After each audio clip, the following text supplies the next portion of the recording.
When you're a wedding photographer, you have to go in all these weird positions to get the photo you want to have.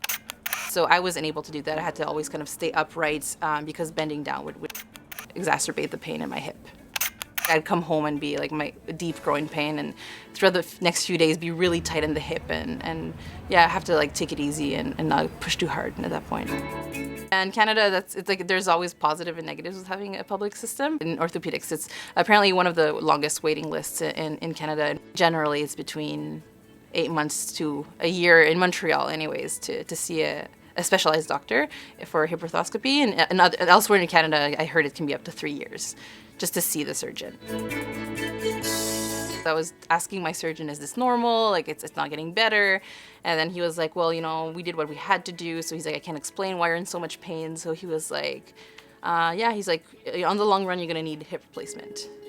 And that's it. And I was like, there's not other option. Hey. Marie Christine found us online. So I think that she was referred from another patient, this network of patients who have this condition. And hearing so many good things about him online, that he's a great surgeon, that he does like a ton of surgeries, having that feedback and hearing so many good things about him online. Femoral acetabular impingement is essentially a sort of a developmental condition that might be in part hereditary, but what happens is that during patient's growth spurt, the bones actually change very subtly, and the shape of the hip is one that is no longer a pure ball and socket.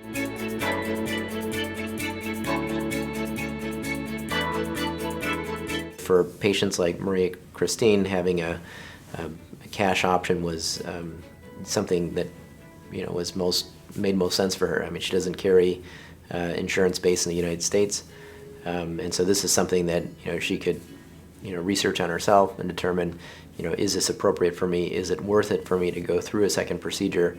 And if so, is it worth it for me to kind of pay out of my pocket for this healthcare expense? Went really well. I'm not used to having like this much service. He came and see me before surgery to see if I had any questions, and then he came to see me after surgery to explain how the surgery went. And for me, I was like, what is happening? Because my surgeon never came to see me before nor after surgery.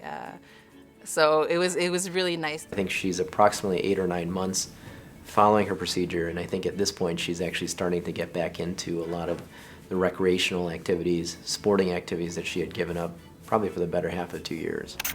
My quality of life now is much better. This is my health. It's an investment on myself.